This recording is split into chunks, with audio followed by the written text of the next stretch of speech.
Hey guys, tonight we are stepping softly into a world of morning coffee, ironed collars, and the quiet hum of a home being made ready before the sun has fully risen. We're travelling back to 1950s America, into the kitchens and living rooms and front porches where a wife's whole day was shaped around one gentle unspoken question. What did he expect of her? Before we begin, I want to say a real thank you to the viewer who suggested this topic. You always seem to know exactly the kind of story I love to sit with, and it means more than you know that so many of you send these ideas in. This little channel grows because of you, one quiet suggestion at a time. If you're enjoying these late-night wanderings through the past, feel free to like the video, subscribe if you would like to stay a while, and leave a comment telling me where you're listening from and what the weather is doing outside your window. No pressure at all. And if you would rather drift off with just my voice in the dark, the channel is now on Spotify too, so you can find us there anytime. The link is waiting in the description. Now go ahead and get comfortable. Dim the lights until the room goes soft and golden. Switch on a fan for that low, steady hush. Pull the blanket up, settle into your pillow, and let your shoulders finally come down from your ears. Because I want you to wonder, the way I have been wondering, what a Tuesday morning actually felt like in 1955. What the kitchen smelled like at first light, with the percolator just beginning to work. What it was like to press a shirt while the radio murmured softly in the corner. What a woman thought about as she stood at the window, watching her husband's car back down the driveway. What she hoped for in the long quiet hours before he came home again. And just like that, it is 1955. The coffee is already on. Somewhere down the block a screen door taps shut. The morning light is coming in through the curtains, pale and new, and the day, her day, is only just beginning.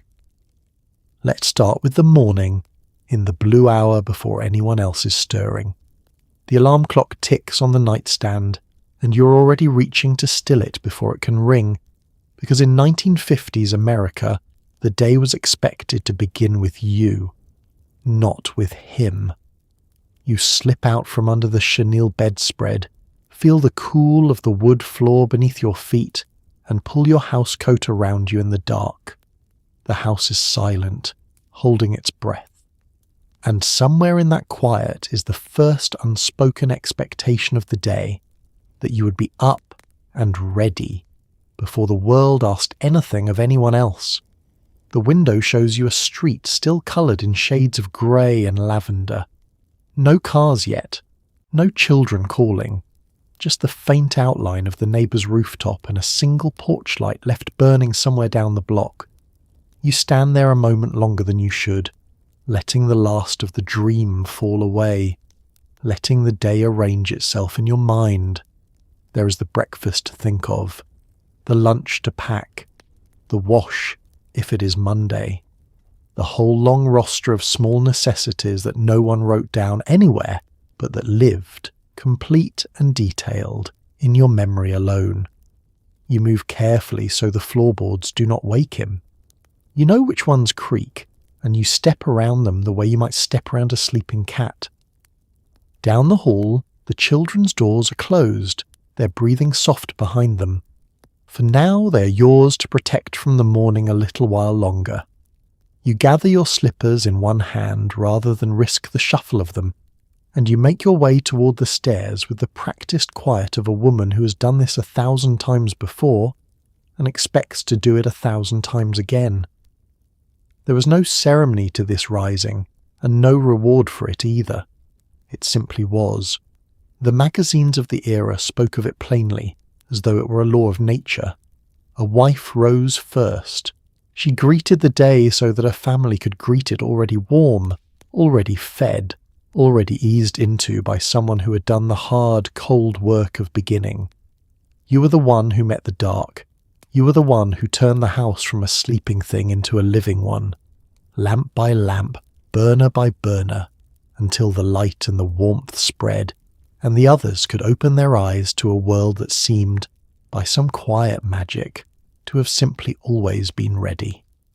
It is a kind of labour that leaves no trace. No one saw you standing in the cold kitchen at 5:30, coaxing the day to life. By the time anyone came down, the evidence of your early rising had already dissolved into the ordinary comfort of a home that worked. And perhaps that was the point of it. To be the invisible hinge on which the whole household turned, so smoothly that no one ever thought to notice the turning. You think sometimes of your own mother rising this same way, in a house you barely remember, in a morning long before this one. You think of her housecoat and her cold feet and her quiet at the window, and you understand her now in a way you never could as a child asleep upstairs. She was up before you. She was always up before you. And you never once thanked her for the miracle of a warm house on a cold morning, because you never once knew it was a miracle at all. There is a strange tenderness in that thought, and a strange loneliness too. To do a thing so completely that it disappears, to give a gift so quietly that no one knows to receive it. This was the shape of a wife's early morning in 1950s America, and it asked of you a generosity that expected nothing in return, not even to be seen. We have mostly lost this hour now, or traded it away. The mornings come at us all at once, loud and lit and already behind schedule, everyone rising together in a scramble of alarms and screens. There is little of that soft, solitary beginning left, that stretch of dark that belonged to one person moving gently through a sleeping house. And whatever else we might say about how much has been asked of women in those years, and it was a great deal, there was something in that quiet hour that is worth pausing over. A stillness, a kind of private authorship of the day. You reach the bottom of the stairs. The house opens around you, dim and familiar, every corner of it known to your hands. Outside, the sky has begun to lighten just slightly at its edge, that first thin promise of morning. You stand in your dark kitchen at the beginning of everything, and for one held breath, before the coffee and the eggs and the endless asking of the day, the whole quiet house is yours and yours alone. It is the kind of quiet that is harder to find now, and it was yours every single morning before anyone knew to look for you in it. The kitchen is where the day truly begins. You move through it half in shadow, filling the percolator, setting it on the burner, and waiting for that first low gurgle that means the coffee is coming. The smell of it fills the room slowly, warm and dark and dependable. This was the scent a husband expected to wake to, drifting up the stairs like a promise that everything downstairs was already in order. You warm the cups, you fix his the way he likes it, and you do it all before you have taken a single sip yourself. The percolator was a kind of companion in those years, a steady presence on the back burner that measured out the morning in its slow, rhythmic bubbling. You knew its sounds the way you knew your own family's footsteps, the first tentative pops, the building rhythm, the final rolling boil that told you it was ready. You did not need a clock to tell you when the coffee was done. You could hear it, feel it, smell it filling the room, and you moved toward it the way you moved toward everything that morning, with an ease born of endless repetition. The kitchen itself was coming awake around you. You switched on the light above the stove and the room bloomed into colour. The cheerful yellow of the walls, the checked curtains at the window, the enamel of the stove worn smooth at the handles from 10,000 mornings just like this one. You tied your apron behind you. You took the good cups from the cupboard, the ones with the thin gold rim, and set them out on their saucers. Everything had its place, and you knew every place by heart. There was a particular grace to how a woman warmed the cups before pouring. You would run them under hot water, or fill them from the kettle and let them stand, so that the coffee would not lose its heat the moment it was poured. It was a small thing, an unnecessary thing, really, and that is exactly what made it a gift. No one asked you to warm the cups. No husband ever came down and said, I hope you thought to warm the cups, and yet you did it every morning because care lived in the details, and you had learned somewhere along the way that love was often just a series of small, unnoticed considerations, offered up before anyone was awake to see them. You fixed his coffee the way he took it, and you knew it the way you knew his ring size and his shirt collar. 2 sugars perhaps and just a little cream, stirred until the colour was exactly right. You had learned it early in the marriage and never once forgotten it, and there was a quiet pride in that knowing, in being the one person in the world who could make his coffee without ever needing to ask. It was intimacy of a particular kind, the intimacy of attention, the intimacy of remembering, and still, through all of it, your own cup waited. You poured his first.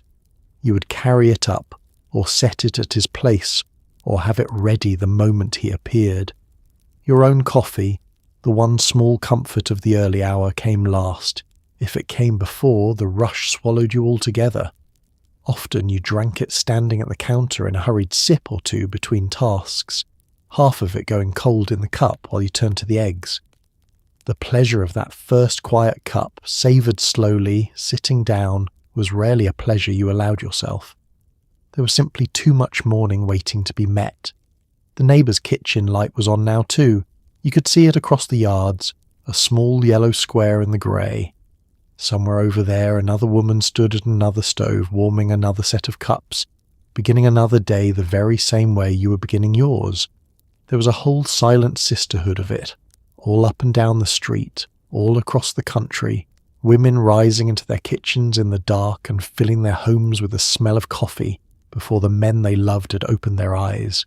You never spoke of it much, but you knew she was there, and she knew you were too.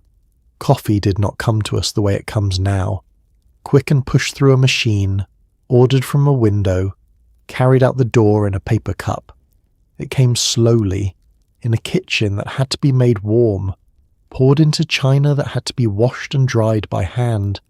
It was the anchor of the morning, the fixed point everything else arranged itself around. And to make it was to say, without a single word, that this house was tended, that this family was cared for, that whatever the day might bring, it would begin in warmth. You breathe in the smell of it, dark and rich and steadying, and for just a moment the whole day feels manageable. The percolator sighs to a stop. The light is coming up gold at the window now, and you stand in the heart of your warm kitchen, cup in hand, holding the last still moment before the house begins to stir. It is a smaller mercy than it looks, that first warm kitchen, but it was yours to make and yours to give every single morning of those years. By the time his feet hit the floor upstairs, breakfast was expected to be waiting. Eggs, perhaps, and toast browned to the shade he preferred. Bacon laid in a neat row on the plate, a glass of juice sweating gently beside the salt and pepper.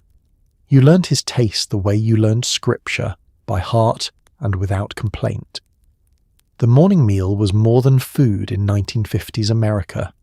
It was a small daily performance of care, a way of saying, without words, that he was looked after, and that the day would hold together because you had risen early to make sure of it.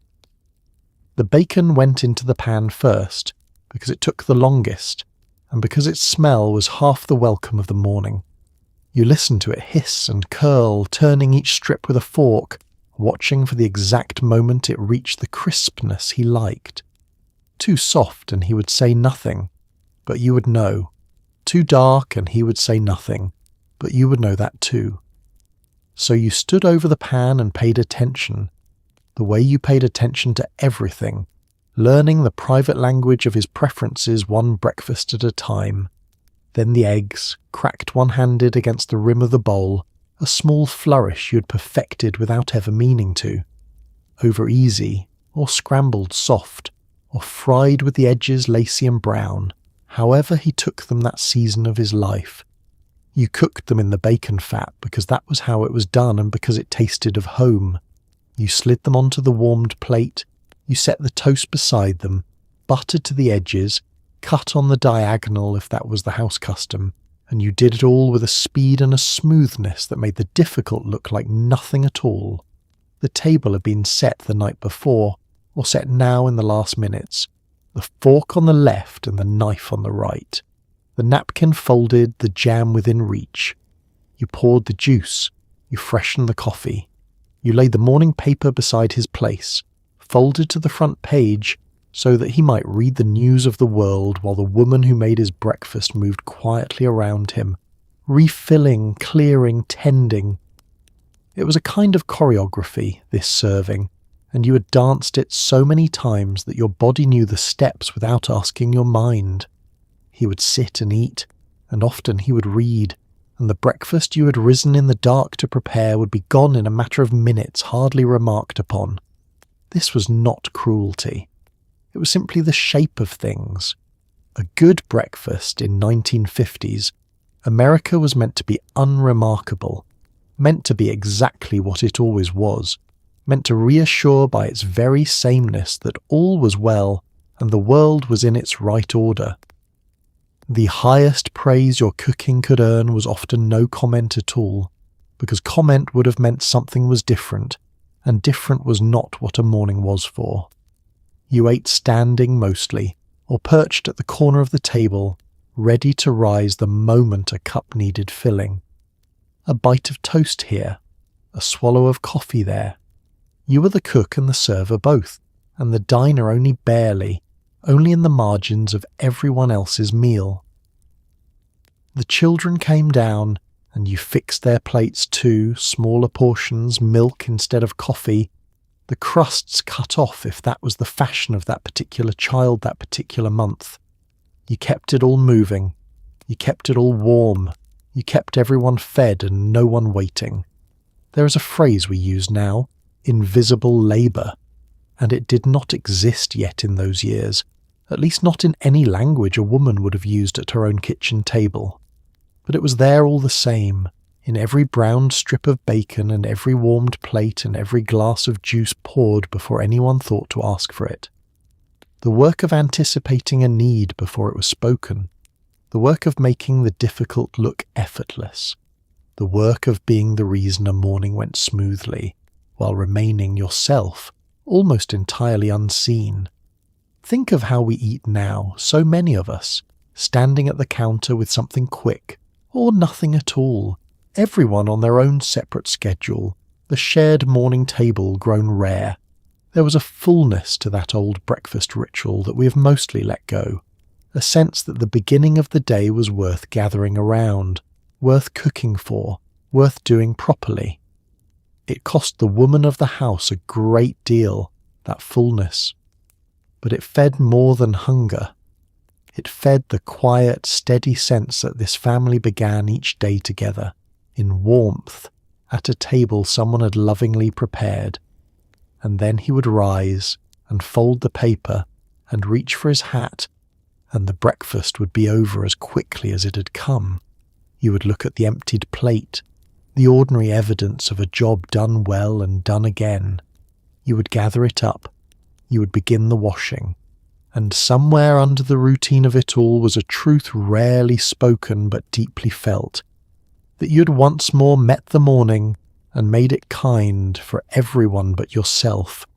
It is a generous thing to feed a family before dawn and ask for nothing back. And it was yours to do, plate after warm plate, every single day of those years. There was a ritual to the leaving, his hat brushed and waiting on the hook by the door, his briefcase set where he could find it, his coat held open, just so he could shrug into it without breaking stride. You straightened his tie with both hands, checked his collar, and sent him into the world looking like a man whose home ran smoothly. Then came the kiss at the door, and the wave from the porch as the car backed down the drive. It is a small thing, that wave, but it was expected, and it is the kind of small thing we have mostly let slip away. Everything about the leaving had been prepared long before he reached the door. The hat had been brushed the night before, or that very morning, its brim shaped, its felt smoothed. The shoes had been shined, perhaps by him, perhaps by you. The briefcase had been checked to be sure the papers he needed were inside, because a man who forgot his papers reflected on the wife who let him leave without them. You thought of these things so that he would not have to. That was, in a sense, the whole quiet arrangement of it. You carried the small worries so that his mind could stay clear for the large ones. You held his coat, and there was an old-fashioned intimacy in the gesture, your hands lifting the shoulders as he slid his arms into the sleeves, the coat settling onto him like something you had given him. You reached up and squared his tie, tugged his collar flat, brushed a fleck of lint from his lapel with the side of your hand.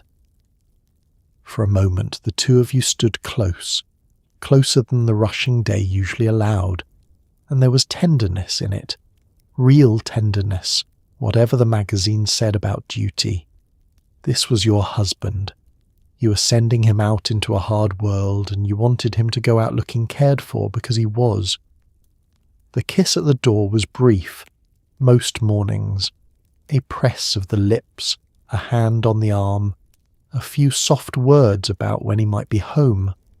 Then he was through the door and down the walk, and you stepped out onto the porch after him, or stood at the screen and lifted your hand as the car came to life and rolled backward down the drive. He might wave back. He might only glance in the mirror. But you waved all the same, until the car reached the end of the street and turned and was gone, and the morning settled back into its stillness around you. There was a whole vanished world in that wave. Up and down the street in those years, women stood on their porches in the early light and waved their husbands off to work, and the men waved back. And for one small moment each morning the whole neighbourhood was joined in the same simple gesture of leaving and being seen off. It said, "I watched you go." It said, "This house holds you, even when you are not in it." It said, "Come home." And it asked so little and gave so much that its near disappearance from our lives is worth sitting with for a moment. We do not often stand at the door now and watch each other leave. The mornings scatter us in different directions at different hours, and the goodbyes, when they happen at all, are called out over a shoulder, half heard, already half forgotten. There is no porch, no wave, no small-held moment of departure. We simply go. And something has been lost in that going, some daily acknowledgement that a leaving is worth marking, that a person heading out into the world deserves to be watched all the way to the corner by someone who loves them. The house felt different the instant the car was gone, larger somehow and quieter, the way a room feels after music stops. You lingered on the porch a breath longer than you needed to, feeling the morning air, hearing the neighbour's dog and the distant hum of other cars carrying other men to other offices. Then you turned back inside, back to the empty breakfast table and the waiting day, and the ritual of the leaving folded itself away until tomorrow, when you would brush the hat and hold the coat and lift your hand and do it all again. It was expected, yes, all of it. The prepared hat and the held coat and the wave from the porch were part of the long list of things a wife was simply meant to do, without being asked and without being thanked. But somewhere inside the expectation lived something warmer than obligation.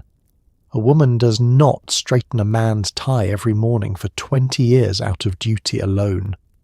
There was affection in it, and habit that had grown into a kind of love, and the quiet satisfaction of sending someone you cared for out into the day looking whole.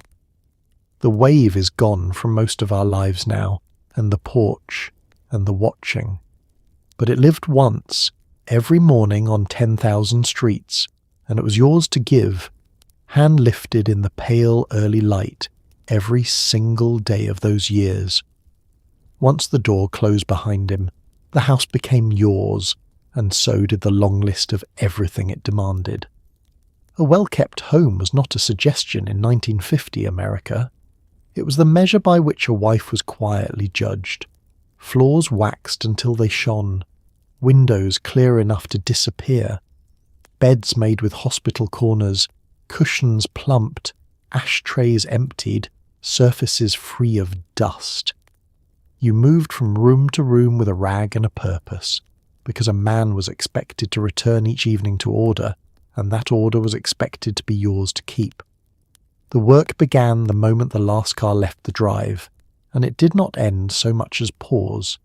You started with the beds, stripping and smoothing and tucking, pulling the sheets so tight you could have bounced a coin off them, folding the corners with the crispness of a nurse or a soldier. You plumped the pillows and squared the spread and stepped back to be sure the line of it was straight.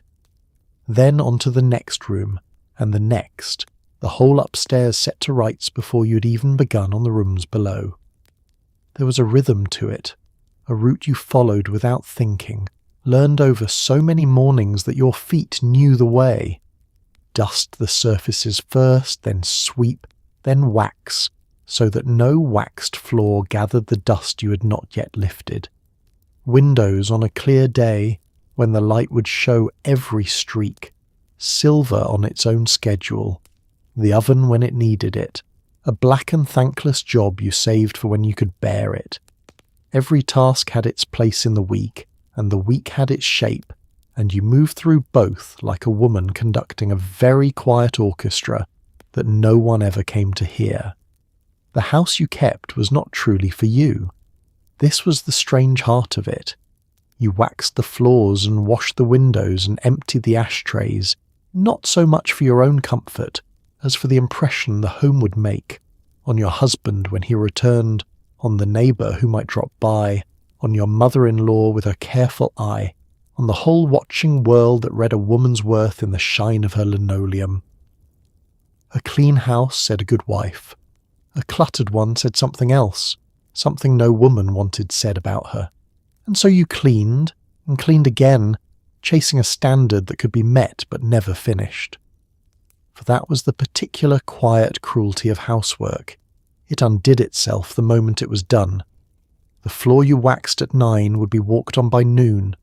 The bed you smoothed would be slept in by night. The dishes you dried would be dirtied at the next meal, and the dust, given a single day, would settle again on the surfaces you had just cleared. You could work from dawn to dusk and have nothing to show for it by morning but the knowledge that you would do it all again. There was no finished. There was only the endless, patient keeping. And yet, for all that, there was pride in it too, and it would be false to leave the pride out.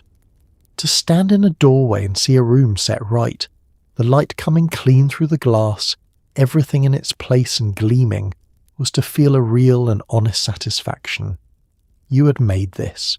You had taken chaos and given it order, dirt and given it shine. In a life that offered women few arenas of clear accomplishment, the well-kept home was one thing you could point to, and know that you had done it, and done it well. The pride was quiet and it was private, but it was not nothing. Your mother had kept house this way, and her mother before her, in an unbroken line of women bent over floors and stoves and washtubs stretching back further than anyone could name. You had learned it at her elbow, the right way to fold a corner, the trick of a stubborn stain, the difference between clean and truly clean that only a practised eye could see. It was knowledge passed hand to hand among women, rarely written down, and you were a keeper of it now, adding your own small refinements, ready one day to pass it on to a daughter who would roll her eyes at first and understand only later. We have machines for so much of it now, and standards that have loosened, thank goodness, into something more forgiving. Few of us wax a floor by hand anymore, or judge a woman harshly for a bit of dust on the mantel. The house is no longer the sole measure of anything, and a good deal of relief has come with that. But something has quietly gone too. Some daily pride of craft, some deep and tactile satisfaction in a room made beautiful by your own two hands. It was hard, unending, invisible work, and it was for many women a genuine kind of art. You finish the last room, and the house holds its stillness around you, clean and ordered and waiting. The light lies gold across the swept floor. Everything is in its place, if only for an hour, and you stand in the quiet you've made, tired and satisfied both, keeper of a haven that will need keeping all over again tomorrow and every single day of those years. Monday belonged to the wash, as it had for generations. You sorted the whites from the colours, filled the machine, and fed each piece through the wringer with a care that bordered on ceremony. The whole house took on the smell of soap and hot water and warm cotton. Then came the yard, the basket on your hip, the clothespins in your mouth, the sheets snapping in the wind like sails. It was heavy, endless work, and it was expected to be done without fuss. And yet there was something almost peaceful in it, that steady rhythm, harder to find now in the hum of a machine in another room. Everyone knew that Monday was wash day. It was written into the week the way Sunday was written for church, a fixed and unquestioned rhythm handed down from your mother and hers, so that on any given Monday the whole neighbourhood filled its clotheslines at once, and the yards bloomed white with drying sheets.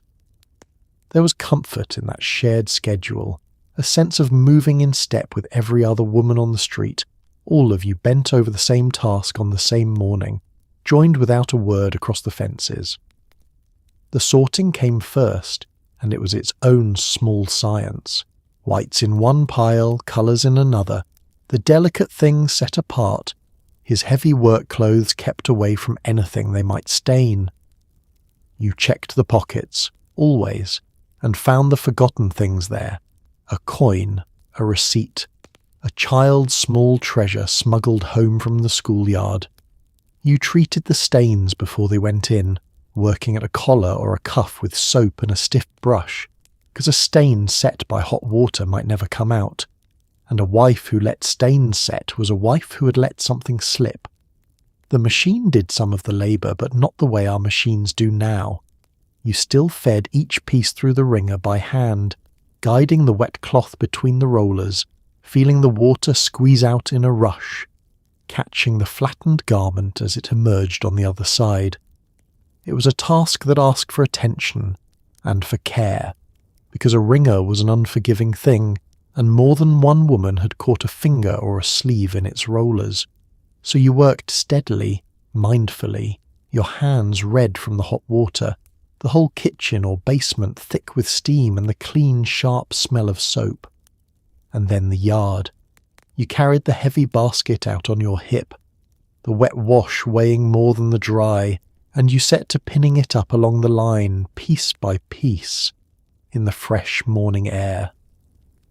The clothespins lived in a bag on the line or in the corner of your mouth, and your hands moved quickly, shaking out each garment, pinning it taut, working down the line as the sheets and shirts and small dresses filled the yard with colour and white. The wind caught them and they billowed, and there was a beauty in it that no one had time to stop and admire, a yard full of clean laundry lifting and falling in the breeze like something alive. There was, and there is no other honest word for it, a peace in that work, hard as it was. Out in the yard, with the sun on your back and the wind in the wash, your hands busy and your mind free to wander, you found a kind of quiet that the rest of the day rarely allowed. You thought your own thoughts out there. You watched the clouds and listened to the birds and the distant sounds of the street, and for a stretch of time you were simply a woman alone in a yard full of sun and clean cloth, and it was, against all odds, almost restful. The best of it was the smell. Nothing since has ever matched the smell of laundry dried outdoors in the open air, sheets and shirts that had hung all day in the sun, and wind and come down smelling of nothing you could name and everything good, of light itself somehow, of warmth and grass and the whole clean day. You buried your face in a folded pillowcase and breathed it in.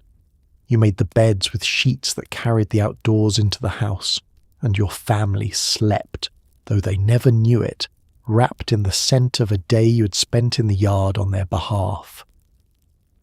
We have traded all of that for the hum of a dryer in another room, and mostly we are glad of the trade, for the old way was brutally hard and stole a whole day of a woman's week. But the smell is gone, and the shared Monday is gone, and the peace of the sunlit yard is gone with them.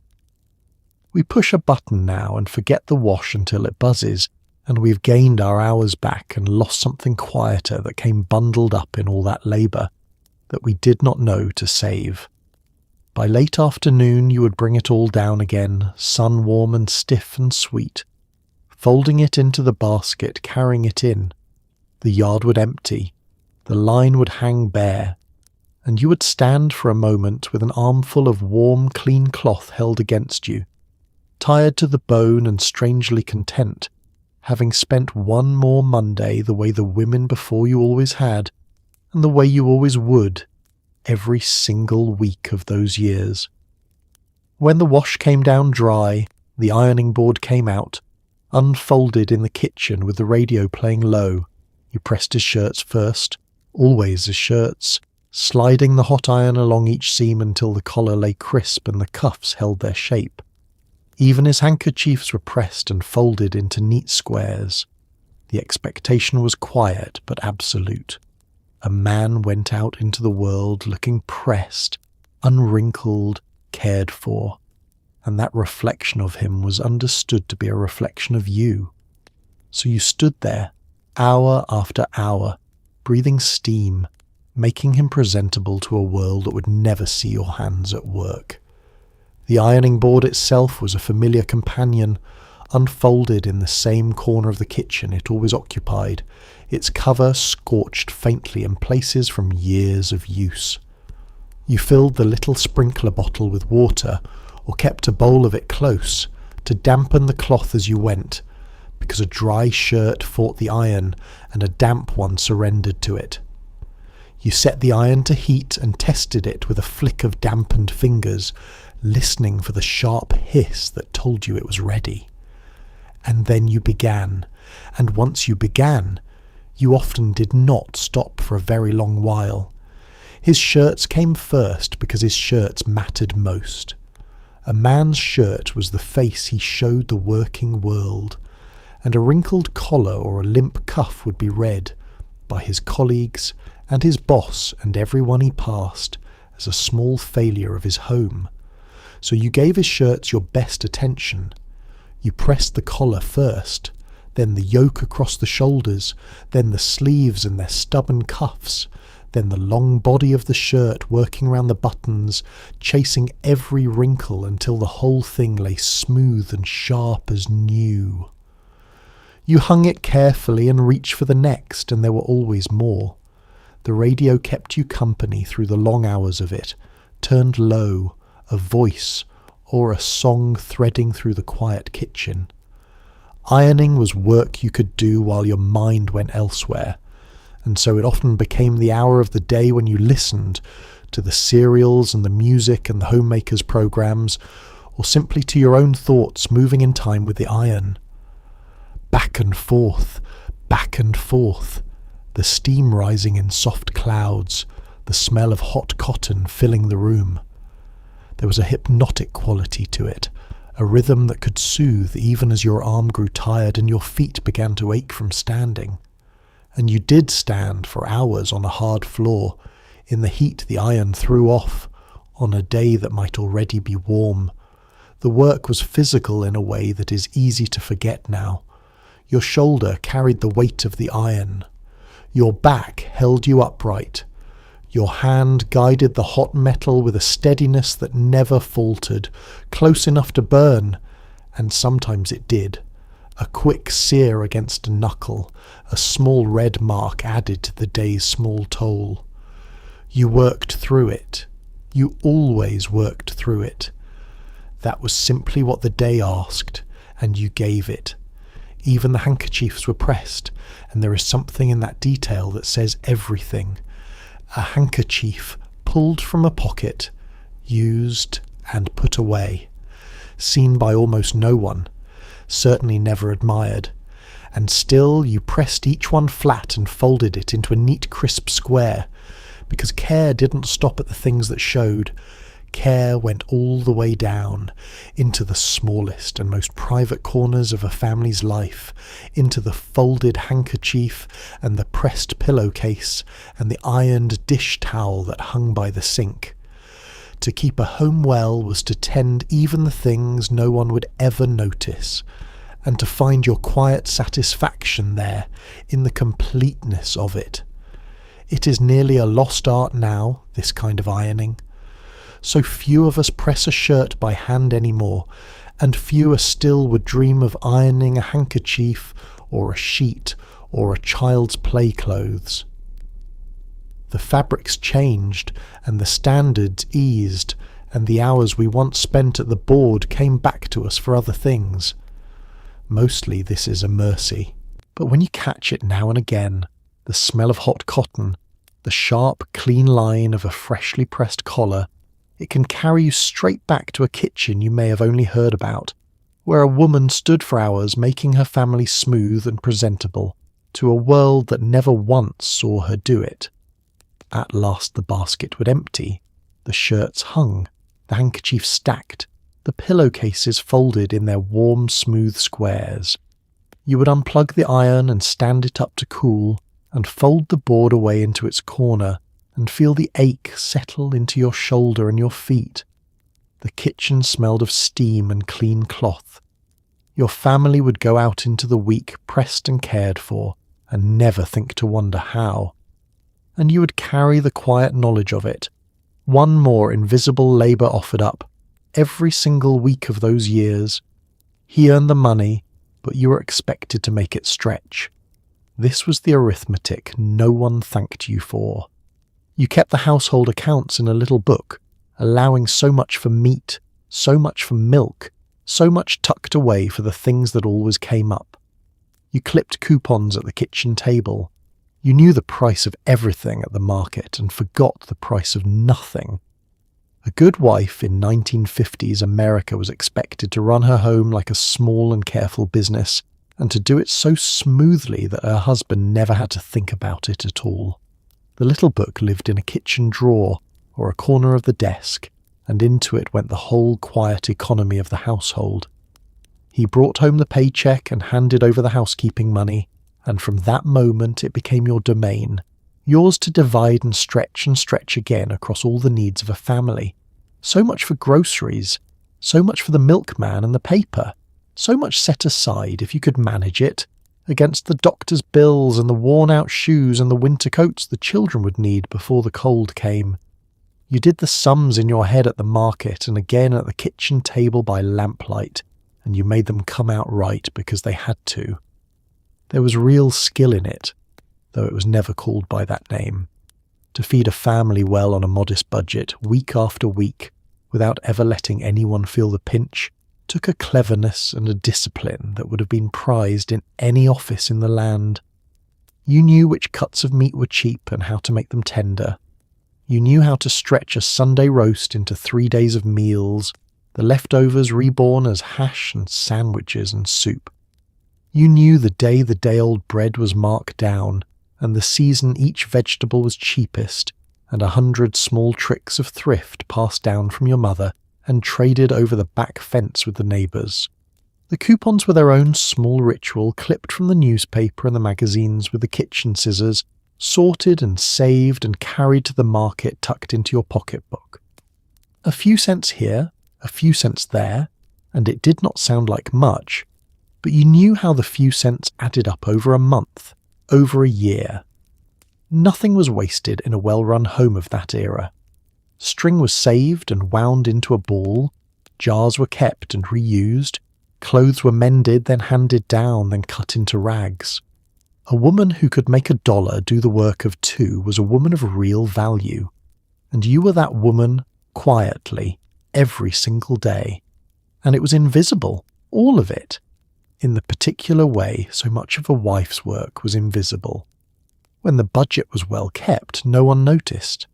The table stayed full, the bills got paid, the small emergencies were met from the money you had wisely set aside, and the household hummed along without anyone stopping to think how.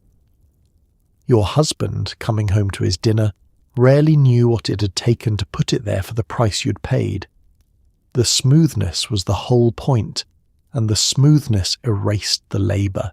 Only when money ran short did anyone look at the accounts, and then, too often, the look fell to the woman who kept them. You carried the worry of it too, and that was perhaps the heaviest part. When money was tight, and for most families it was tight often enough, you were the one who felt it first and felt it longest, lying awake doing sums, wondering how to make the coat last another winter, whether to tell him about the dentist or find a way to manage it yourself. You were expected to shield him from the small financial worries so that he could focus on the large ones, to be the calm surface over the anxious arithmetic beneath. It was a lonely kind of responsibility, held mostly in silence, in the quiet hours when the house was asleep. We speak now of financial partnership, of shared accounts and shared decisions, and much has changed for the better in how households divide the weight of money. But it is worth remembering the women who ran their homes like careful little businesses in those years, who fed families and paid bills and squirreled away savings from paychecks they had no part in earning, and who did it all with a skill that went almost entirely unrecognised. The kitchen table was their office, the little book was their ledger, and they balanced it, month after month, with an artistry that deserved a great deal more thanks than it ever received. You closed the little book and slide it back into its drawer, the week's sums settled, the money divided as far as it will go. The lamp is low, the house is quiet. Somewhere in the figures is a small victory, a few dollars saved, a bill met, a family kept afloat by your careful hand. No one will praise you for it. No one will even know, but you know. And you carried that quiet, thankless competence like a private strength every single week of those years. The week was planned before it arrived, right there at the kitchen table with a pencil and a pad. 7 dinners to imagine, each one balanced and hearty, and different enough to keep him happy. You built the list around what was on special and what he liked best, then walked or drove to the market with your basket and your resolve. The grocer knew you by name. He set aside the good cuts when he could, and you carried it all home again, the whole week's eating in your 2 arms, because feeding a family well was expected to look effortless, even when it never was. The planning was a weekly labour of imagination, done at the kitchen table with the newspaper's grocery advertisements spread out before you. You studied what was on sale that week and built your meals around it, the way a good general builds a campaign around the ground he is given. If the chicken was cheap, you planned around chicken. If the roast was marked down, Sunday was settled. You thought about what you had served last week and the week before, careful not to repeat too soon, careful to give variety, because a husband who ate the same meals too often might grumble, and a wife was meant to keep him content at his own table. You thought about balance too, in the language of that era, the meat and the potato and the vegetable, the meal that would fill a working man and growing children and send everyone from the table satisfied. You planned for leftovers deliberately, cooking a little extra on Sunday so that Monday might be easier, thinking 3 and 4 days ahead the way a woman does when the feeding of a family rests entirely in her hands. By the time the list was written, the whole week of dinners existed already in your mind, a quiet map of meals stretching out toward the next Saturday. Then came the going out, basket in hand, list in your pocketbook, out into the morning toward the market. Perhaps you walked, if the shops were near, greeting the neighbours you passed, the whole errand a small social occasion as much as a practical one. Perhaps you drove if the family had a car and the day allowed it. Either way, you arrived at a store that still knew you as a person and not a number, where the butcher and the grocer greeted you by name and asked after your husband and your children, and where the buying of food was a human exchange rather than a silent transaction. The grocer set aside the good cuts for his regular customers, and you were one, and there was a relationship in that worth more than any convenience. He knew your husband liked his roast a certain way, and he cut it so. He told you when the good tomatoes had come in and steered you gently away from the ones past their best. The butcher wrapped your meat in paper and string and wrote the price in pencil on the outside, and you trusted him, and he was worthy of the trust because you would be back next week and the week after, and a reputation in that neighbourhood was a thing a shopkeeper guarded carefully. And then home again, the basket heavy, the whole week's eating gathered into your 2 arms. If you had walked, you carried it, and it was no small weight. The milk and the flour and the tins and the meat, the bags cutting into your fingers, the last block always the longest. You brought it into the kitchen and put it all away, into the icebox or the new refrigerator, into the cupboards and the bread box and the bins, each thing in its place, ready for the week of cooking that would turn all these raw ingredients into the meals you'd already imagined at the kitchen table days before. We shop so differently now, whenever we like, as often as we like, ordering to the door if we wish, never needing to plan a whole week at once or carry it home in our arms. There is freedom in that, and ease, and no one would wish the heavy basket back. But something has thinned out too, some art of the planned week, some relationship with the grocer who knew your name, some deep domestic competence in a woman who could hold 7 balanced dinners in her head and shop for them all in a single trip. The planning was a skill, the knowing was a skill, and both have quietly faded into the convenience of our abundant anonymous stores. You put the last tin on the shelf and fold the empty basket away, the week's provisions all stowed and waiting, the map of meals ready to unfold. The kitchen is stocked. The family will be fed, well and variously, from Sunday to Sunday, and no one will guess at the quiet planning behind it. It looked, as it was always meant to look, effortless. And the effort was yours, imagined and carried and put away, every single week of those years. Of all the day's expectations, this was perhaps the heaviest. That dinner would be on the table, hot and complete, the moment he walked through the door. The magazines were clear about it. A husband returning from a long day should be met not with excuses but with the smell of a roast in the oven, and a meal nearly ready to serve. So you watched the clock all afternoon. You timed the potatoes to the meat. You listened for the sound of his car in the drive, and you moved a little faster when you heard it, so that his day could end at the very moment yours was still very much going on. The whole afternoon bent itself toward that single moment of arrival.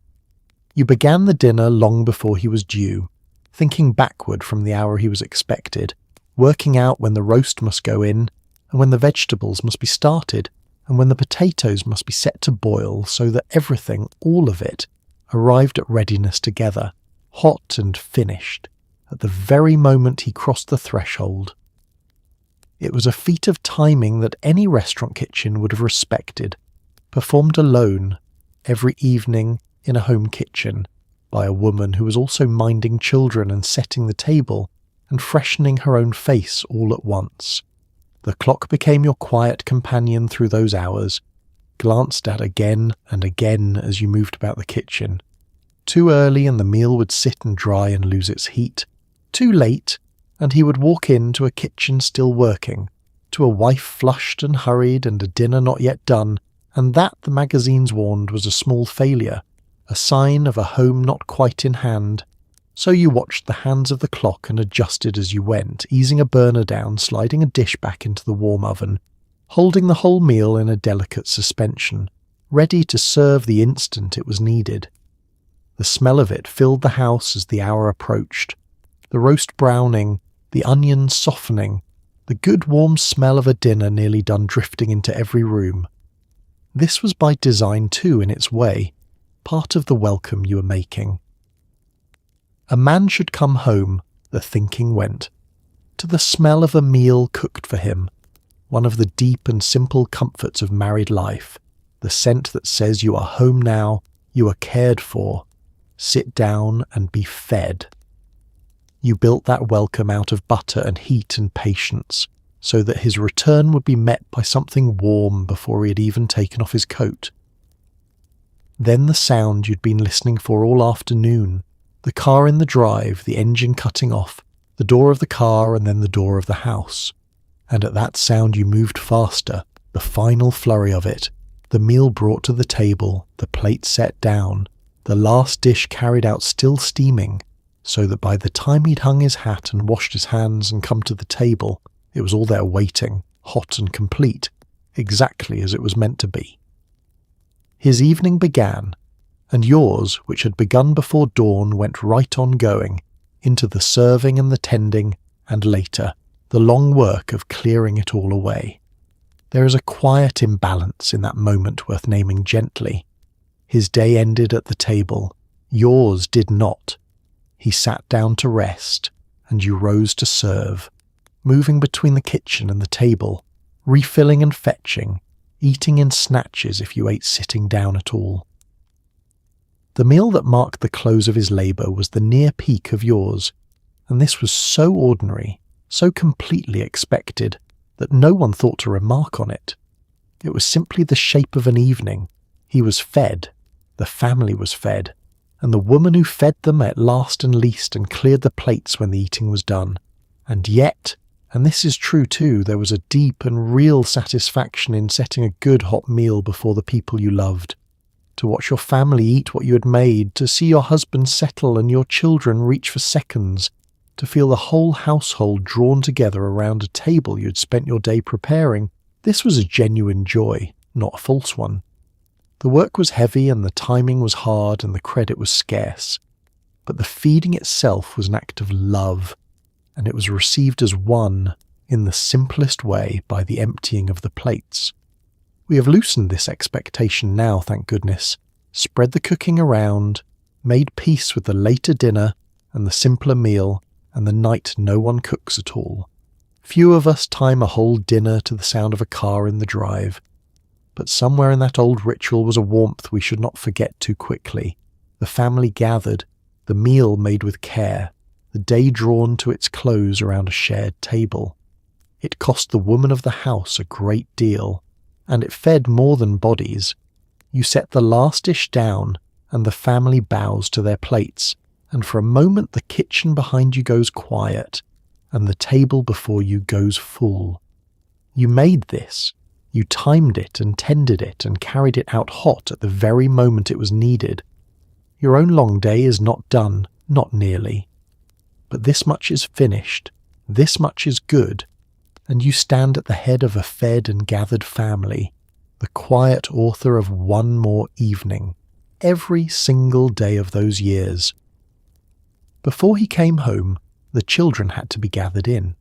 Faces washed, hands clean, the day's scrapes tended and the day's noise wound down. The advice of the era urged a wife to take a moment to quiet the little ones, so that a father might come home to peace rather than chaos. You combed hair and tucked in shirt tails and reminded small voices to soften. It was expected that his evening would be restful, and so the work of making it restful fell, as so much did, to you, quietly, in the last hour before the door opened. The last hour of the afternoon was its own small campaign, waged against the natural chaos of children who had spent the day running and playing and coming undone at the edges. You called them in from the yard while the dinner held on the stove, and you set about the gathering, the washing, the smoothing, the quieting, one child at a time. Grass stains on knees and dirt under fingernails and hair gone wild in the wind, all of it tended in the narrowing window before their father's return, so that the family he came home to would look like the family the magazines promised him. You knelt to wash a small face with a warm cloth, working at a smudge of jam or a streak of playground dust, holding a wriggling chin still with a gentle hand. You checked hands, front and back, and sent the worst offenders back to the sink to try again.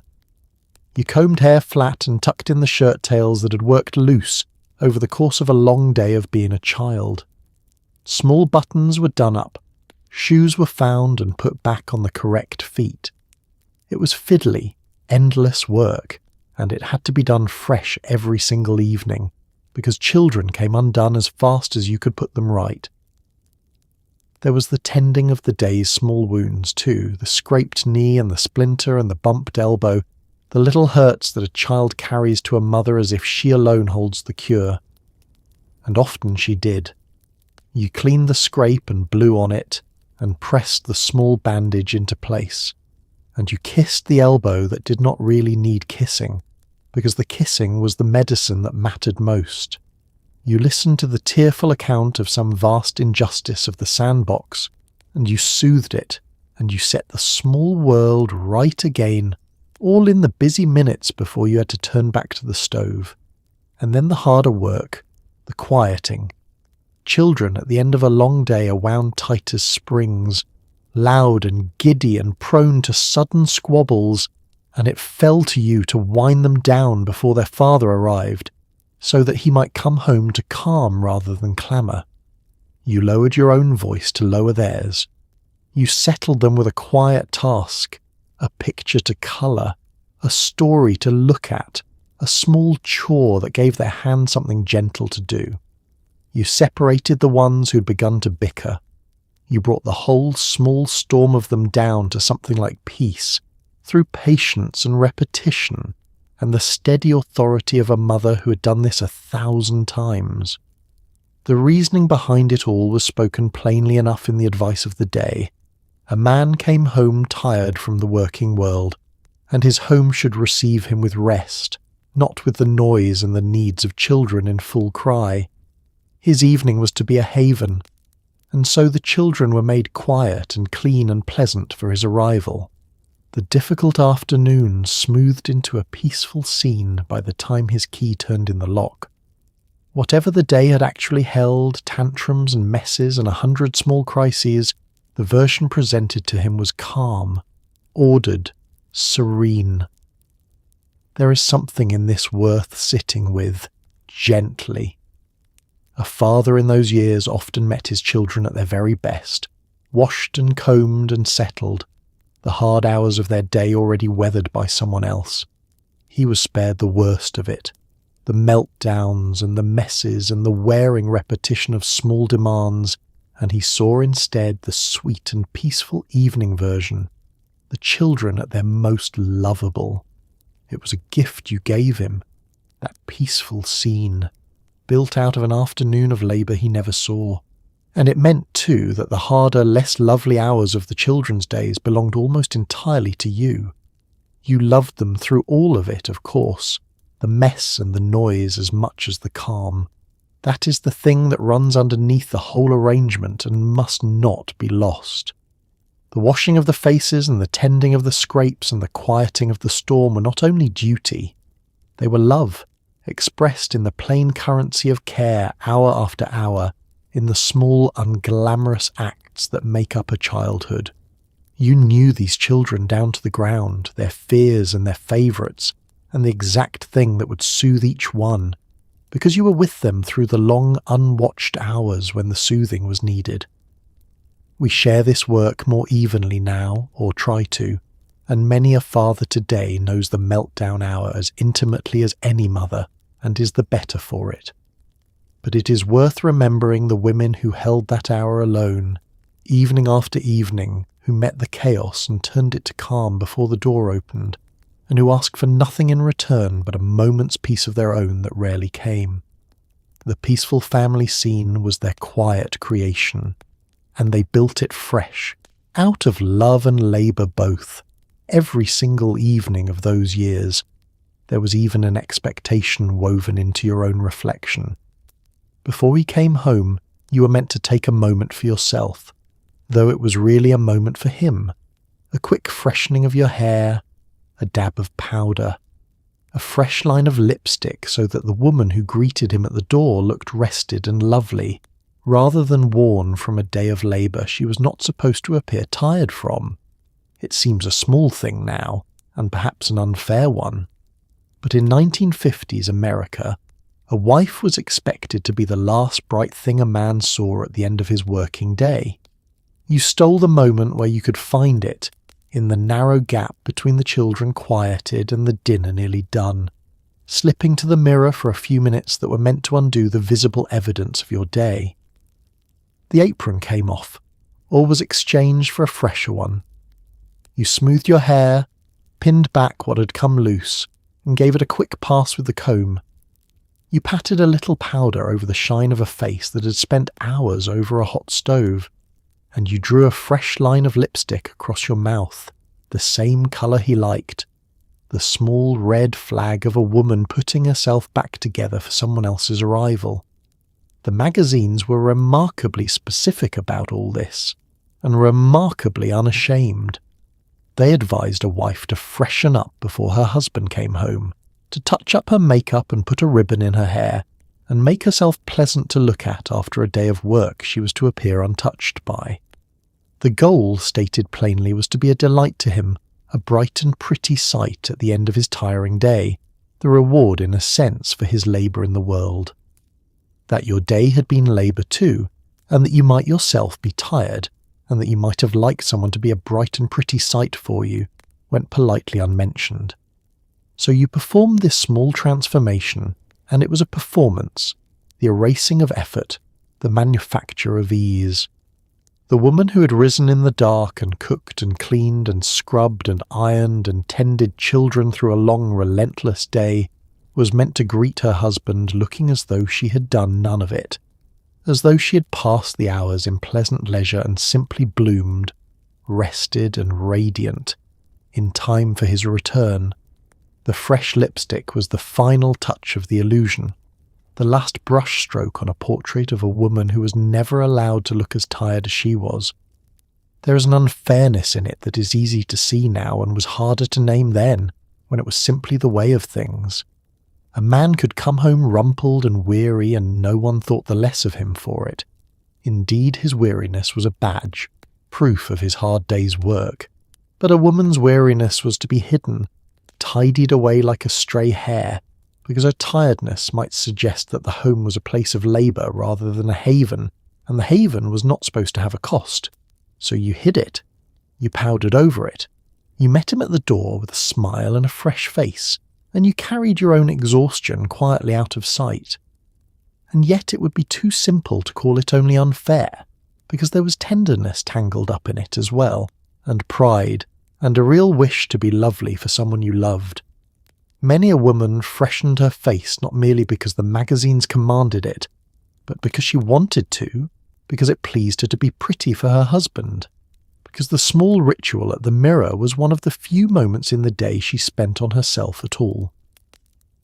The lipstick was a chain, perhaps, but it could also be a small pleasure, a moment of femininity claimed in a day given over almost entirely to others.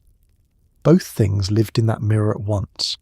There was the matter of the marriage itself, too, kept alive in these small attentions. A wife was told that a husband's affections could wander if a home grew dull or a wife grew plain, and so the fresh face and the pretty dress were framed as a kind of insurance, a way of keeping romance in a marriage worn thin by routine. It placed the whole weight of that keeping on the woman, of course, her looks, her charm, her endless freshening, as though a marriage were hers alone to sustain. But underneath the unfair arithmetic was a real and human wish, on both sides, for the spark not to go out. We have largely set this particular expectation down, and few today would tell a woman she owes her husband a fresh face at the door after a full day of her own. That is a freedom worth having. But the little ritual at the mirror was not without its grace, its brief claimed moment, its small act of care offered and received. It is worth remembering with tenderness rather than only with judgment, the woman at the glass in the last light of the afternoon, making herself lovely out of duty and desire both. You cap the lipstick and take one last look, the tired day tucked away behind a fresh and pleasant face. The children are quiet. The dinner is nearly done.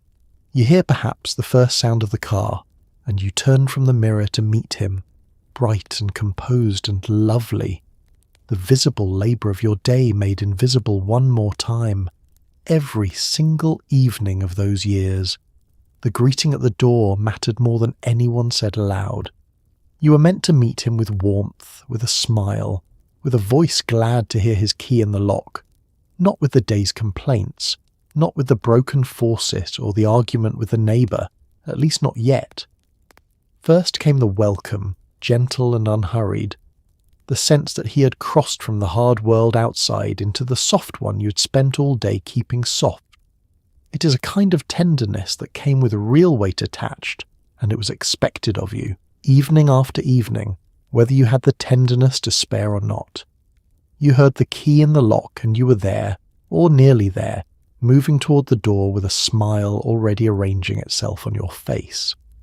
This was the threshold moment, the crossing over, and the advice of the era treated it almost as sacred. The instant a husband stepped from the world of work into the world of home, and the wife who received him at that crossing set the tone for the whole evening to come. Meet him warmly, the counsel went, be glad, be soft, let him feel at once that he's arrived somewhere gentle. And so you did, evening after evening, whatever the day behind you had actually been. The particular instruction, repeated in magazine and manual alike, was to hold your own troubles back at that first moment.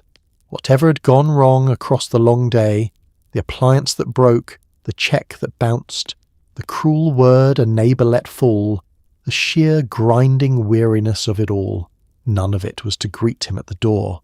He was tired. The reasoning ran, worn from his labours in the world, and the last thing a weary man needed was to be met with a fresh list of domestic woes the moment he crossed the sill.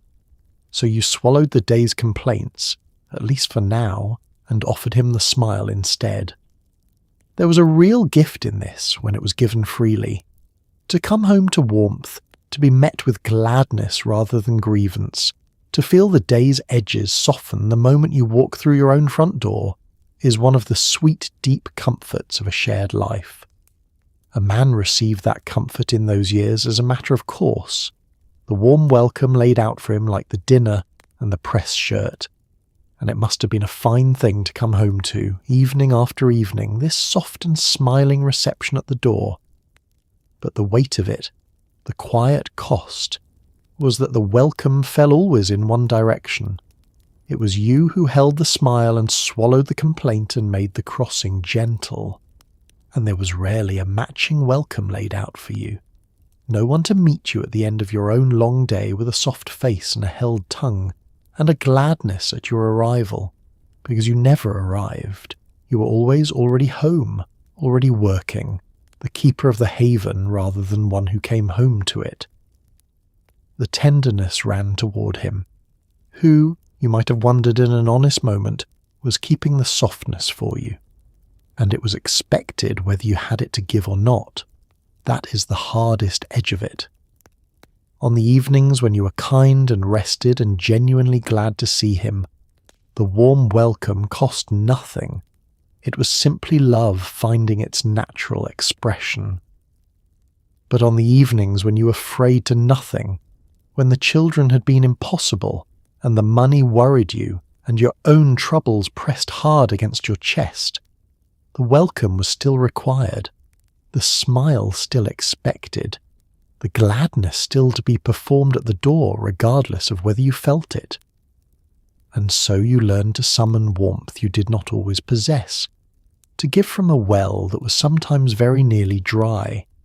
There is a kind of emotional labour in that summoning, a phrase we have only recently found for a thing women have done forever, to manage your own feelings so that another's might be eased, to set aside your weariness so that his could be received, to be reliably the soft place at the end of everyone else's hard day, whatever the state of your own heart. It is real work, that management of feeling, though it left no dishes to wash and no floors to wax, and it went on quietly, invisibly, evening after evening, in the small performed warmth of a welcome at the door. We meet each other more evenly now, or we try to, both partners crossing the threshold tired.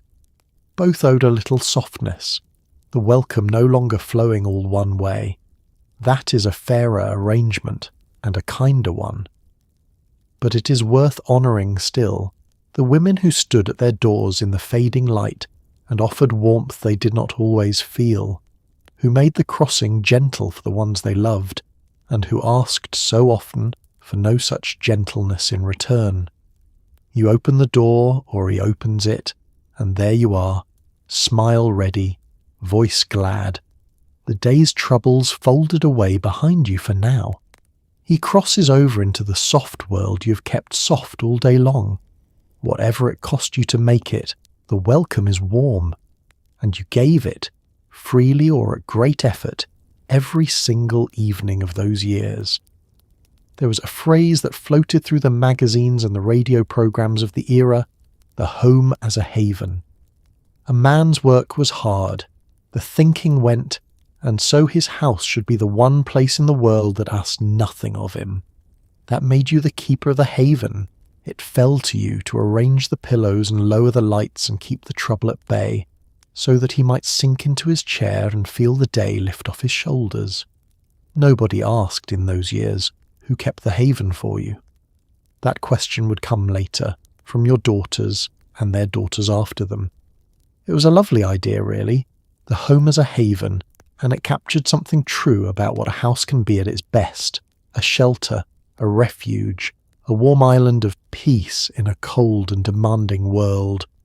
The magazines painted it in glowing terms, the tired man returning from the fray, the door closing behind him on all the world's harshness, the soft lamplight and the easy chair, and the sense of having reached at last the one place where nothing more would be demanded of him.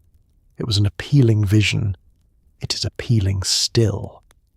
The trouble was only in the question of who did the keeping, for a haven does not keep itself. The peace that a man sank into at the end of his day was not a natural condition of the house, but a thing manufactured daily by the labour of his wife.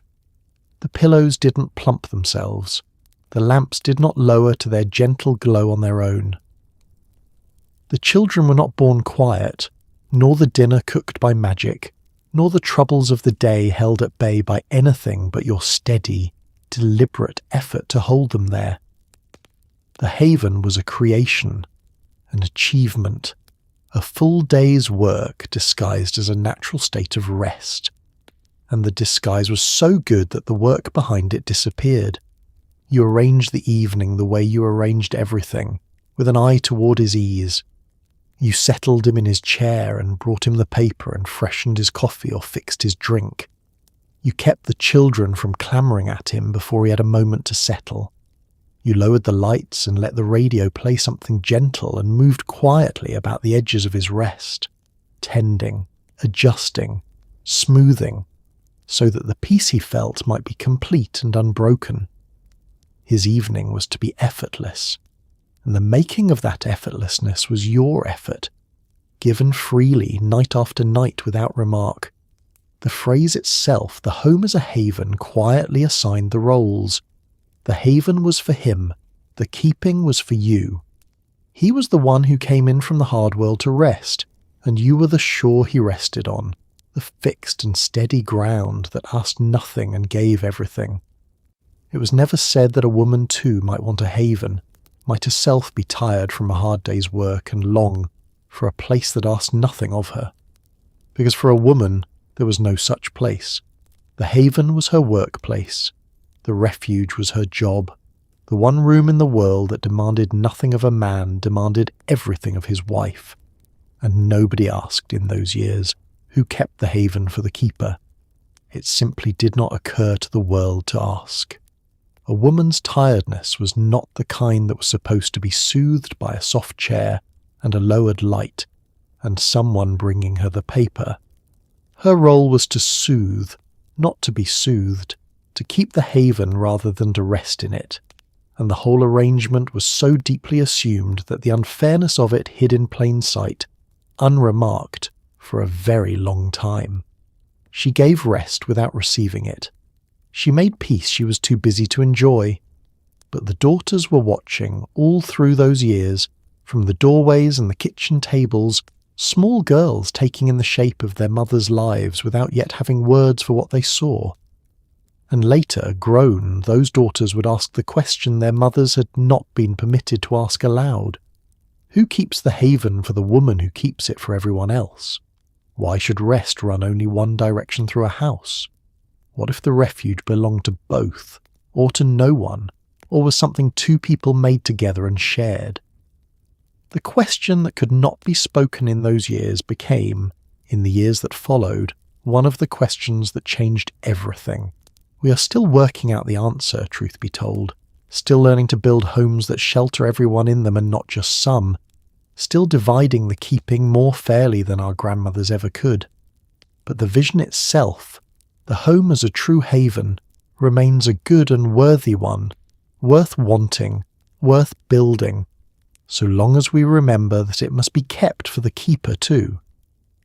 That was the piece the old arrangement left out, and it is the piece their daughters, and their daughters' daughters, have spent all the years since trying to put back in.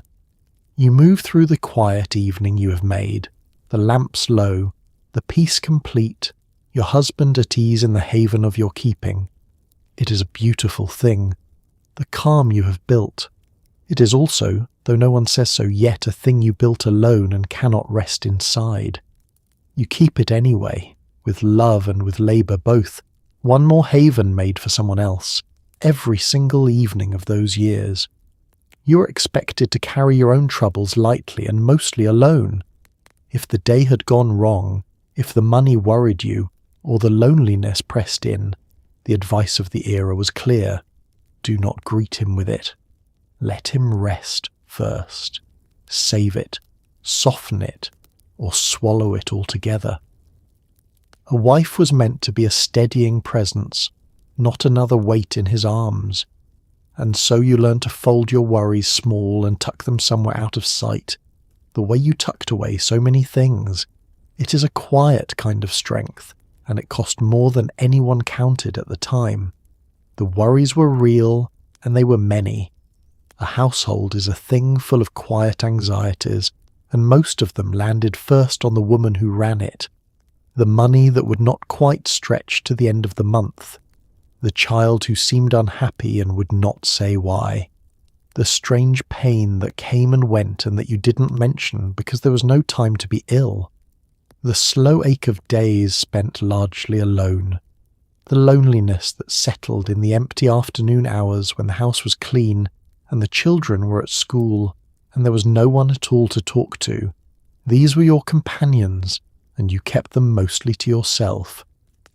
The council of the era was firm on the matter.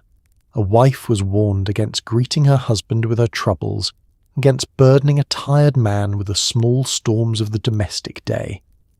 Let him unwind first, the magazines advised. Let him have his dinner and his rest, and if you must raise a difficulty, raise it gently, later, and briefly. Better still, handle it yourself if you possibly could, and spare him the knowing of it altogether. The ideal wife was a source of calm, not of worry, a steadying hand and not another set of needs. And so you steadied, and you swallowed, and you handled what you could alone. There was a real skill in the folding away, the making of your worries small enough to hide. You learned to keep your face pleasant when your mind was churning. You learned to carry on the ordinary business of the evening, the serving and the tending and the listening, with a weight sitting heavy in your chest that no one at the table could see. You learned that many troubles, held quietly long enough, could be borne alone, could be solved alone, could be endured until they passed, and that the bearing and the enduring were simply part of what it meant to be the woman of the house. But it cost something, this constant folding away, more than anyone counted at the time, and more, perhaps, than the women themselves always knew. A trouble kept entirely to oneself does not lighten for the keeping. It sits. It grows heavy. The loneliness of an afternoon compounds when there is no one to speak it to at evening either.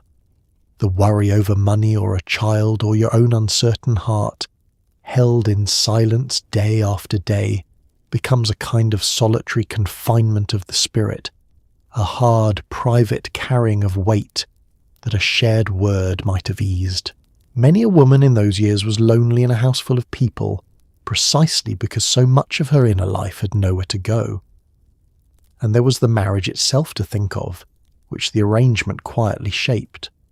A husband who was spared his wife's troubles was also, in a sense, held at a distance from her inner life, kept on the sunny surface of the marriage while the deeper currents ran unseen beneath.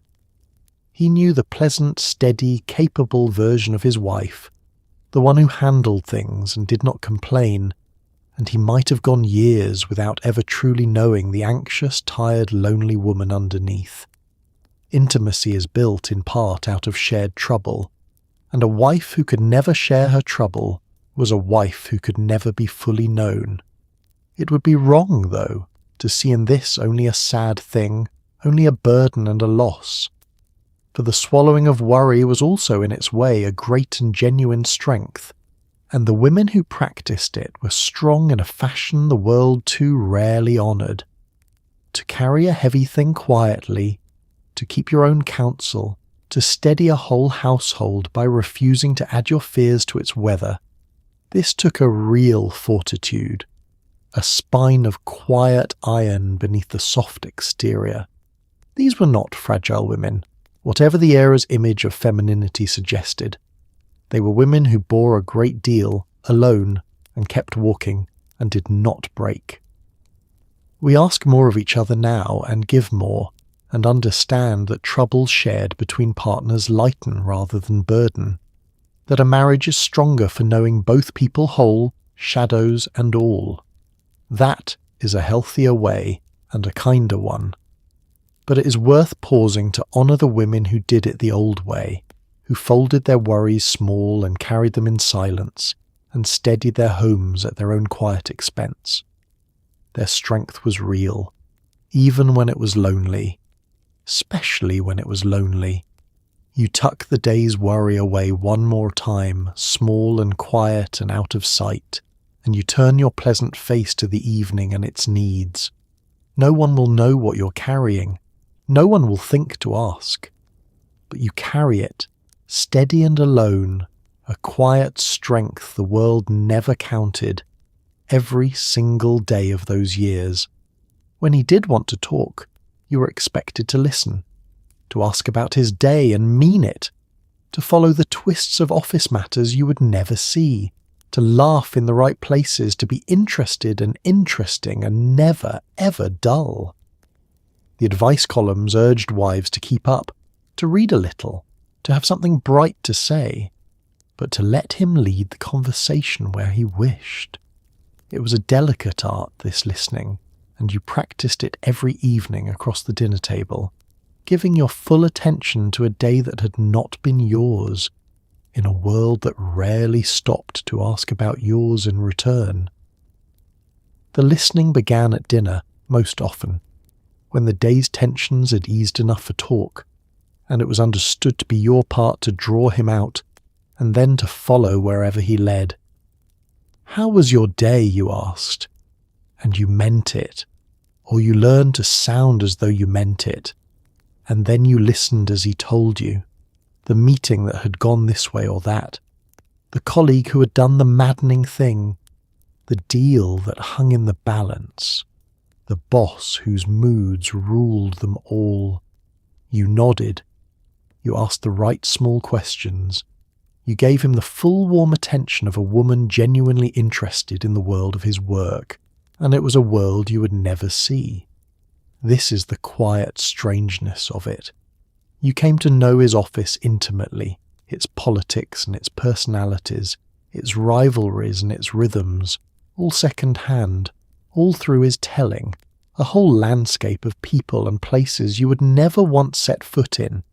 You knew the names, you had opinions about the characters, you followed the long-running dramas of his working life as faithfully as you followed the serials on the radio, and with more at stake, because his fortunes were your fortunes, his worries yours to help him carry, even from your seat at the far edge of that unseen world. The advice of the day urged you to be equal to these conversations, to keep yourself interesting so that he would not find you dull. Read a little, the column suggested, keep up with the news, have something bright to contribute so that your husband might enjoy his time at home with you and not seek his interesting talk elsewhere.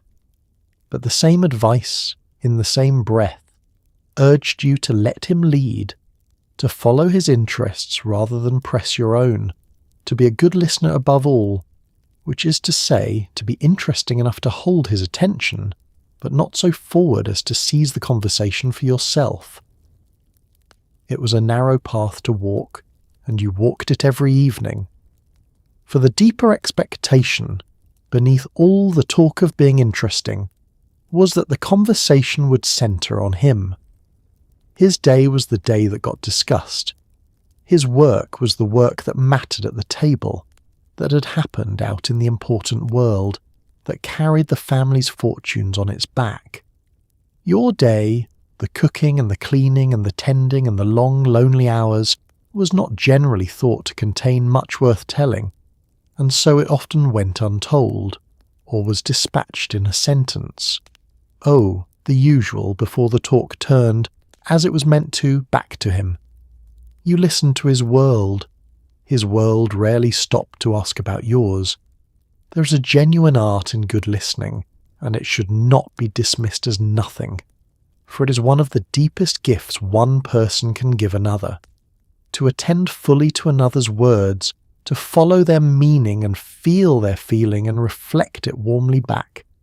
This is a real and valuable skill, and the women of that era practiced it to a high polish. Many a man owed more than he knew to the wife who listened him through his troubles each evening, who let him think aloud until his own path grew clear, who carried the weight of his working worries alongside her own unspoken ones. The listening was a labour and a love, and it held marriages together in ways that were never fully seen. But a gift that flows only one way is a lopsided thing, however skillfully it is given. The wife who listened so well was so seldom listened to, her inner life dammed up behind a role that cast her always as the audience and never the speaker. She knew everything about his world, and he often knew little of hers, not because he was cruel, but because the whole arrangement pointed the attention one direction, and neither of them had been taught to point it back. And so a woman could spend a lifetime as the world's most attentive listener and go, herself, largely unheard. We understand conversation more as a two-way thing now, a mutual asking and telling, both days worth the hearing, both worlds worth the following. That is a better balance and a truer intimacy. But it is worth honouring the women who listened so faithfully in those years, who gave their full attention evening after evening to worlds not their own, and who so rarely received the same attention in return. You listen him through to the end of his telling, warm and attentive, the good questions asked, the right places laughed at. His day, unburdened by the sharing, grows lighter. Yours, unshared, stays exactly as heavy as before.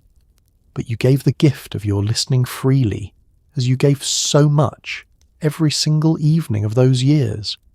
Some evenings carried higher stakes, and none higher than the night his employer came to dinner. A wife could help a husband climb, the thinking went, or she could quietly hold him back, and it all seemed to come down to how the roast turned out and how gracious you seemed pouring the coffee. You polished the good silver, you pressed the linen tablecloth, you cooked something ambitious and prayed it would hold. And through the whole long evening you were charming and calm and unobtrusive, because a man's career was understood to rest, in part, on the wife who set his table. The pressure of it was enormous. The credit, when it came, went to him. The invitation itself set the whole house on edge for days. When word came that the boss was to come to dinner, the ordinary rhythms gave way to a campaign of preparation unlike any other, because everyone understood without quite saying it, that a great deal rode on the evening. This was not merely a meal, it was an audition, and you were the one auditioning, though the part being cast was your husband's. The house, the food, the manner in which you moved through your own home, all of it would be quietly weighed, and the weighing would touch his standing at the firm. No pressure was ever spoken. All of it was felt. So you prepared as if for battle or for a performance, which in a way it was.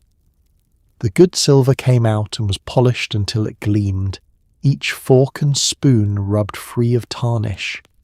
The best linen tablecloth was pressed to a flawless white, and the good china, the wedding china, the set too fine for ordinary days, was washed and dried and laid out with the pattern all facing the same way.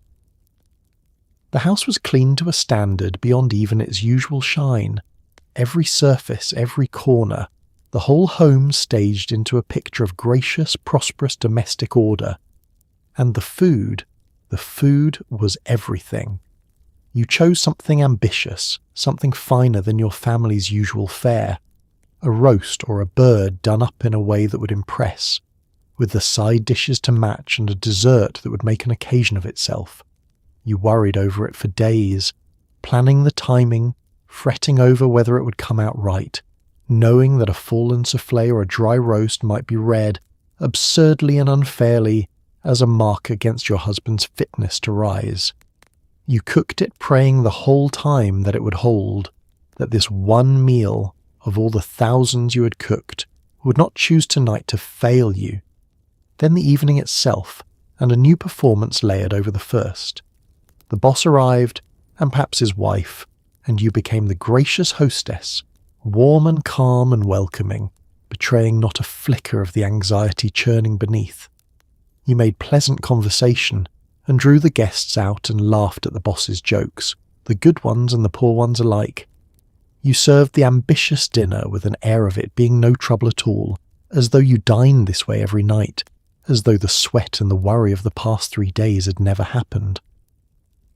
And through it all you were to be present, but not prominent, charming but not forward, a lovely, gracious backdrop to your husband's evening rather than a figure in her own right. It was an extraordinary amount of pressure to place on one woman and one meal, and the injustice at the heart of it is plain enough from here. A man's professional advancement, his raise, his promotion, his very future at the firm, was understood to depend in part on his wife's performance in the domestic arena, on her cooking and her charm and the shine of her silver. She could help him climb or hold him back, the saying went, and either way the arena was the home and the labour was hers, while the career and the credit and the climb itself were entirely his. She staged the triumph. He received it. And when it went well, as you had laboured so hard to make it go, the reward was his to collect. The boss went home impressed, and thought a little better of your husband for the fine evening, and that goodwill in time might ripen into the advancement everyone had hoped for. If it came, it would be his promotion, his raise, his step up in the world. That it had been won, in part, over your roast and by your graciousness, and through 3 days of your anxious labour, would be understood by everyone and stated by no one. You had helped him climb. You would watch him climb. The ladder was his to ascend. We divide these things differently now, and few careers today are thought to hinge on a spouse's dinner party, and the woman who cooks the impressive meal is at least as likely to be climbing a ladder of her own. That is a fairer world. But it is worth remembering the wives who staged those high-stakes evenings, who polished the silver and prayed over the roast, and charmed the boss with a smile that hid 3 days of dread, and whose invisible labour built careers that bore only their husbands' names. The last guest gone, the door closed, the evening judged a success. You stand in the wreckage of the good china and the guttering candles, weak with relief and worn to the bone. You did it. The roast held, the charm landed. His climb, whatever it turns out to be, has been quietly advanced by your hand. He will receive it as his, and you will have earned it, unseen and unthanked, one more triumph staged for someone else, every single time of those years. The neighbourhood watched, and you knew it. There were bridge afternoons and coffee mornings, and the endless soft comparison between one house and the next, whose curtains were freshest, whose children were best behaved, whose husband seemed happiest. A wife was expected to hold her family's standing in the community, to be pleasant and proper, and never the subject of the whispers rather than the source of them. So you smiled over the card table and admired your neighbour's new drapes, all the while knowing she was measuring yours. It was its own kind of work keeping up, and it too was expected to look like ease. The watching was constant and mostly gentle, but it was watching all the same. In a neighbourhood of homes much alike, filled with women living much the same lives, a soft and ceaseless comparison ran beneath every friendly exchange. You noticed the neighbour's fresh coat of paint, and she noticed yours. You saw whose lawn was greenest, and whose washing was whitest on the line, and whose children came to school best turned out. Nobody spoke of it directly, of course. It lived in glances and in small remarks, in the raised eyebrow and the careful compliment, in the endless quiet ranking of one household against the next. The bridge afternoons and coffee mornings were where much of it played out, these gatherings of neighbourhood wives that were part genuine friendship and part gentle theatre. You hosted, in your turn, and the hosting was itself a small performance. The good cups brought out, a cake baked, the house made spotless for the visiting eyes of women who would notice everything and mention nothing.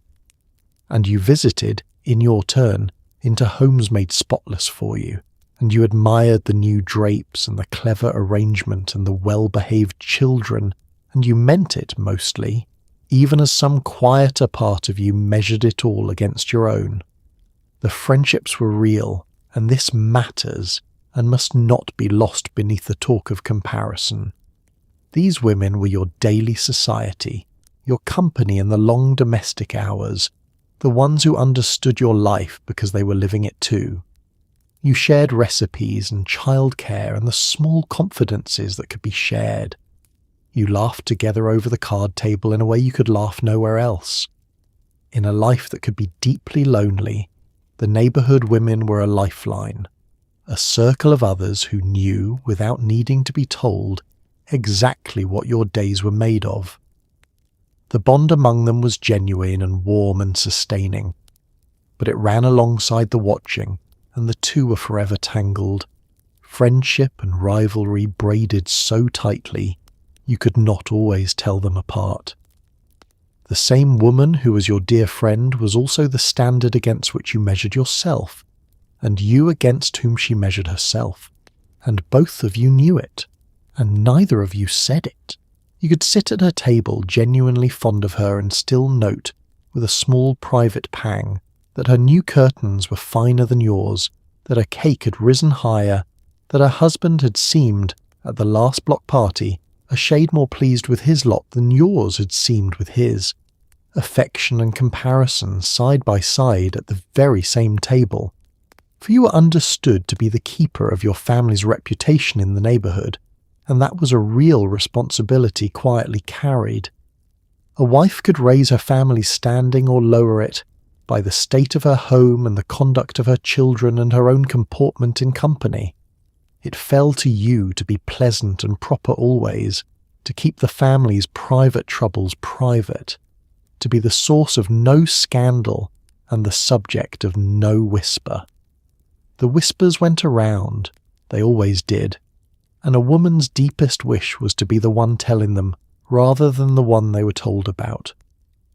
To keep your family safely on the telling side took vigilance and effort and a great deal of maintained appearance, and the appearance had to look like ease, of course, as everything did. The kept-up house, the well-turned-out children, the gracious hosting, the pleasant manner, all of it was to seem effortless, the natural overflow of a happy and prosperous home, never the anxious labour it so often was. To let the strain show, to seem to be trying too hard, was itself a small failure, a crack in the smooth surface. So you kept up, and made the keeping up look like nothing, and only the other women, keeping up themselves, ever guessed at what it cost because they were paying the same price at their own card tables and their own front windows. We are more scattered now and less watched, for better and for worse.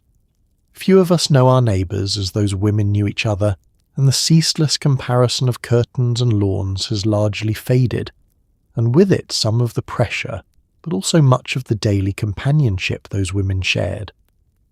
It is worth remembering them with warmth, the neighbourhood wives at their bridge tables bound to one another by real friendship and real rivalry both, keeping up their homes and their families and their smiles, and making it all, at great quiet effort, look like ease. You gather the cards and rinse the good cups, the afternoon's gathering done, your standing held for one more week, the friendships warm you, the comparison wears at you. Both are true, and both go home with you into the quiet house. You will host again, and visit again, and keep it all up again, warmly and watchfully, every single week of those years. Sunday had its own set of expectations, gentler but no less real. The family was to appear at church together, scrubbed and pressed and unified. A small portrait of order in the pew. You had the children dressed in their good clothes and their hair still damp from combing. You had the roast started before you left so it would be ready when you returned. Faith and family and respectability all braided together on that one morning a week, and a wife was expected to be the one who held the braid tight. It was exhausting, and it was also for many women genuinely beautiful. Both things were true. Sunday morning was, in its own way, one of the busiest of the week, for all that it was meant to be a day of rest. The getting of a whole family to church, washed and dressed and on time and in a fit state to sit still through a service, was a considerable feat of domestic engineering, and it fell, like nearly everything, to the woman of the house. You were up early, as always, and the early hours were spent not only on the usual work but on the whole elaborate business of turning a household of ordinary weekday people into the scrubbed and shining family that would file into the pew. The children were the great labour of it. You bathed them the night before or scrubbed them fresh that morning, and you combed their hair flat and damp, and you buttoned them into their Sunday best, the good clothes kept for this one occasion, the shoes polished, the socks pulled up straight. You fought the small rebellions, the child who would not hold still, the collar that would not lie flat, the shoe that had gone missing since last Sunday.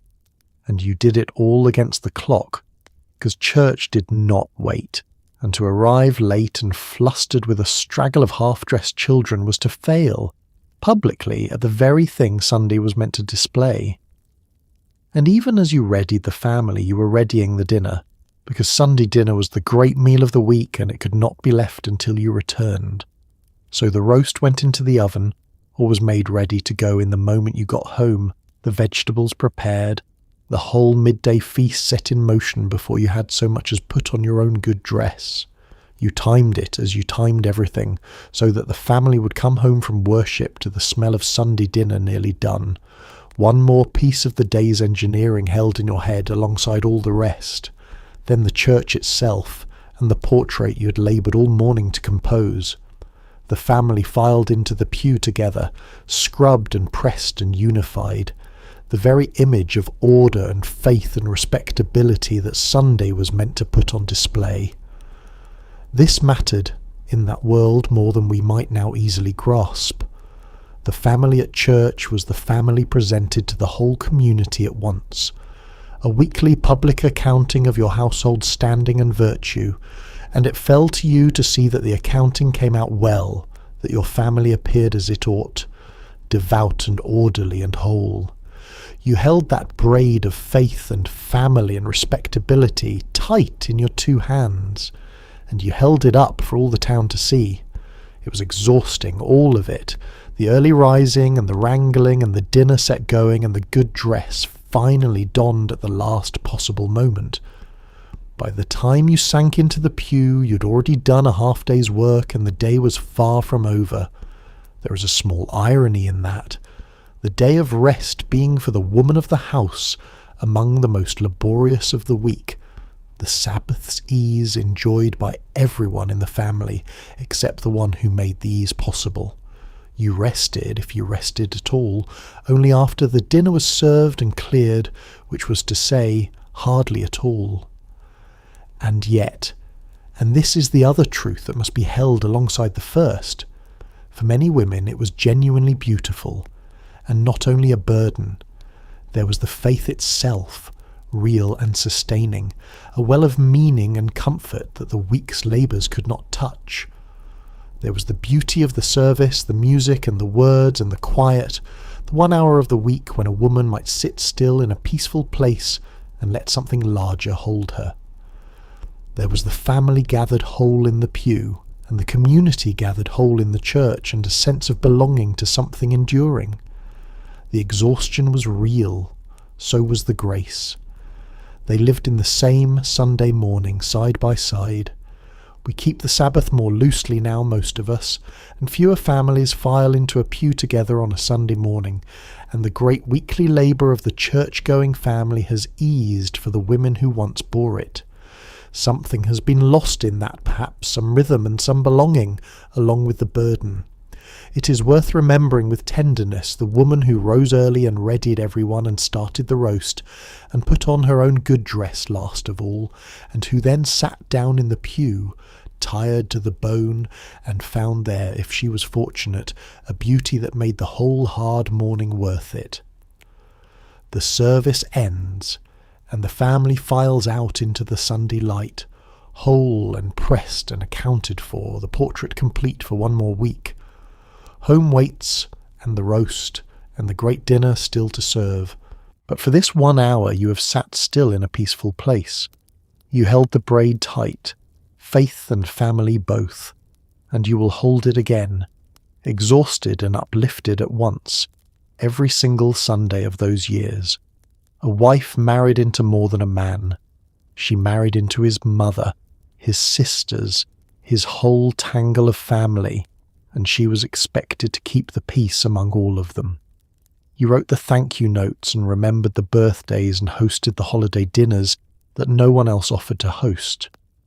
You bit your tongue at his mother's small corrections and smiled through the visits that ran long.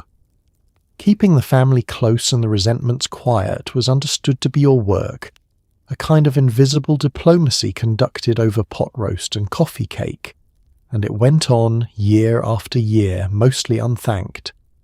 The day you married, you joined not merely a husband, but a whole web of people already bound to him by blood, and every one of those bonds became, in some measure, yours to tend.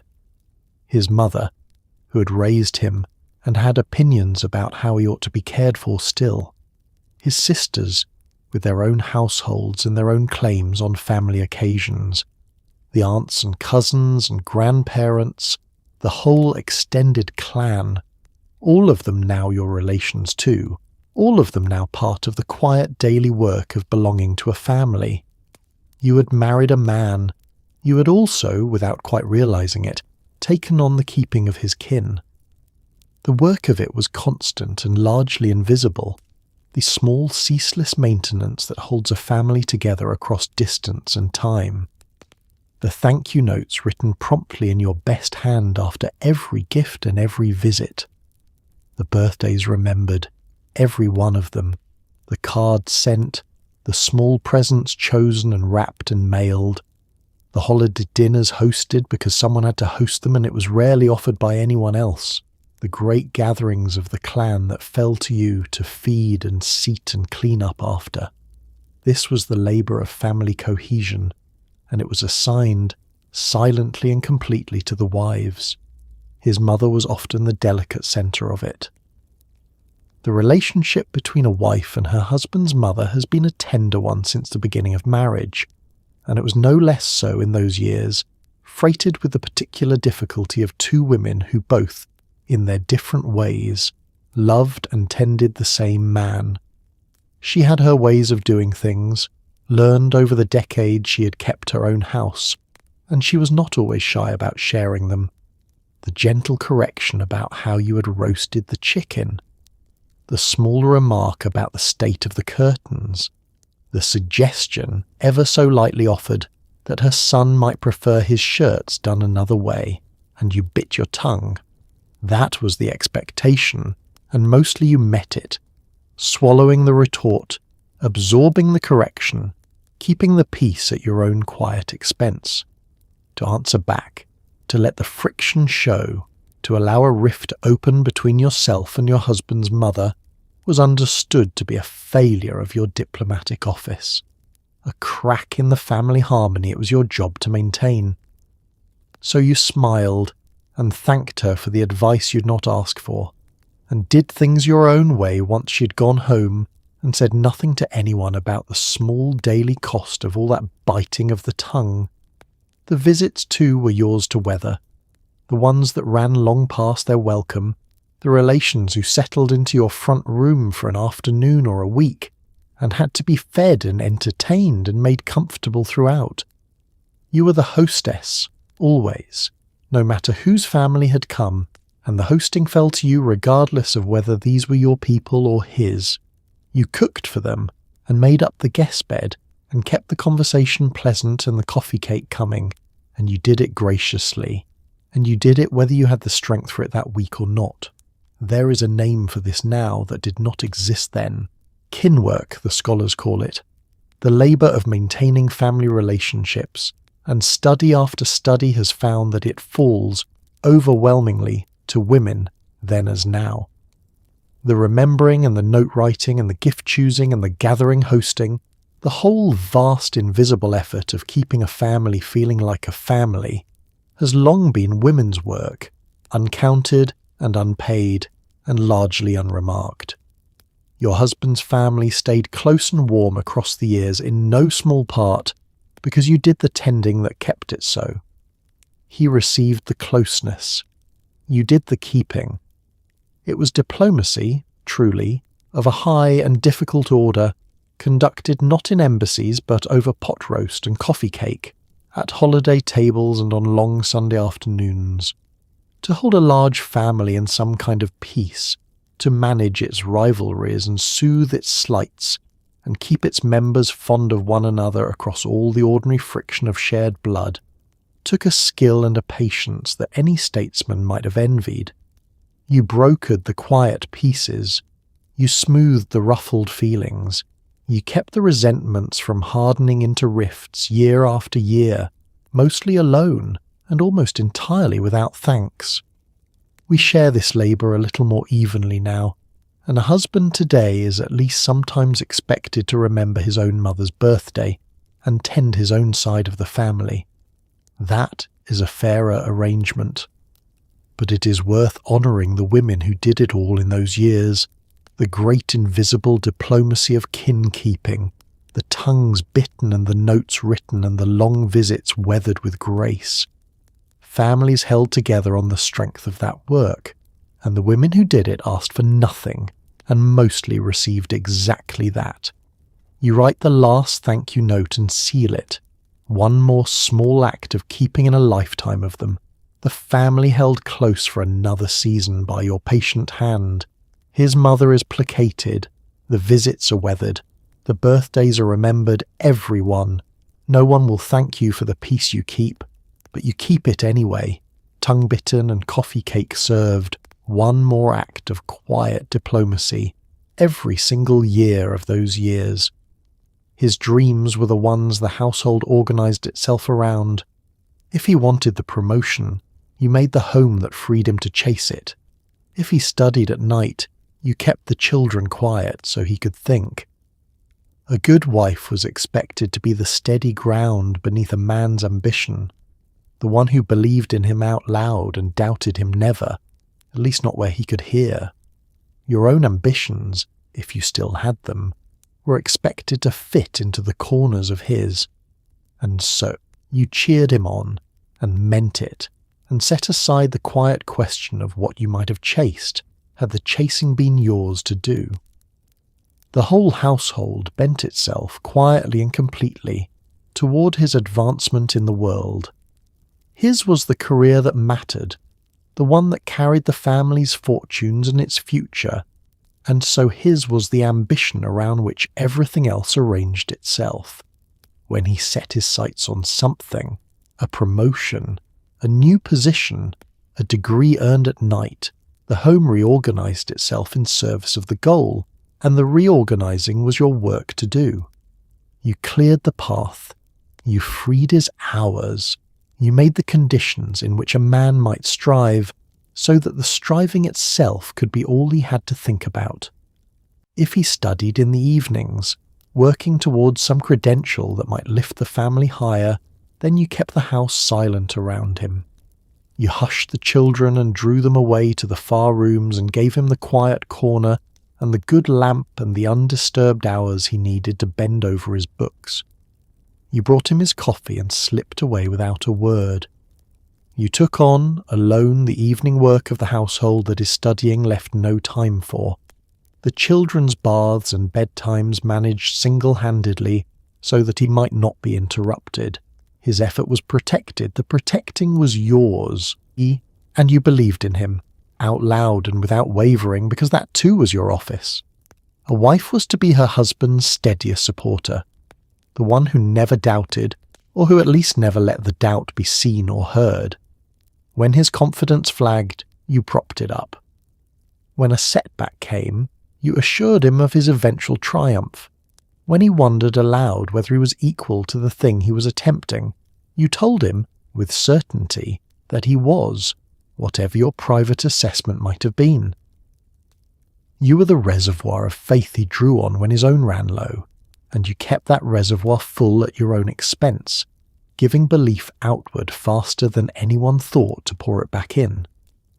Your own ambitions, meanwhile, were expected to grow small, to fold themselves into the corners of his, to survive, if they survived at all, in whatever cramped space his dreams left over.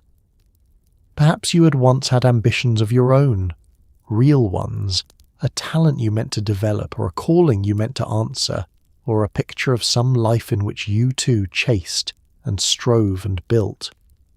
But the world had made clear that a household could organize itself around only one person's dreams, and everyone understood whose those would be. So your ambitions waited, or shrank, or quietly transformed themselves into ambition on his behalf. Your striving rechanneled into the support of his. There is a particular ache in that rechanneling, in the pouring of one's own drive and hope and hunger into another's advancement rather than one's own. To be the ground beneath a climber is to stay, always, on the ground. To be the one who frees another's hours is to have one's own hours claimed. Many a woman in those years had within her the very qualities the world was busy admiring in her husband, the intelligence, the drive, the capacity for great work, and she spent them, all of them, on making a place in which he could exercise his, and no one thought this a waste, because no one had ever imagined she might spend them otherwise. And yet the cheering was often genuine, and this is the tenderness that runs beneath the loss. Many a wife believed in her husband truly, loved him, and wanted his success, not merely because his fortunes were her fortunes, but because she wished him well from the heart, and took real joy in his rising. The support was not always given grudgingly or in secret sorrow. Often it was given in love, freely, gladly, a woman investing herself wholly in the dreams of a man she cherished, and finding a real if partial fulfillment in his achievements as though they were, in some shared way, her own. Both things were true at once, the genuine joy in his climbing, and the quiet grief for the climb she never got to make. We arrange these things more evenly now, and a marriage today is more likely to hold two ambitions and to organize itself, imperfectly, around both. That is a fuller kind of partnership, and a fairer one. But it is worth honouring the women who stood behind their husbands' ambitions in those years, who cleared the path and kept the silence and believed out loud and set their own dreams aside, and whose faith and labour built success that bore only one name.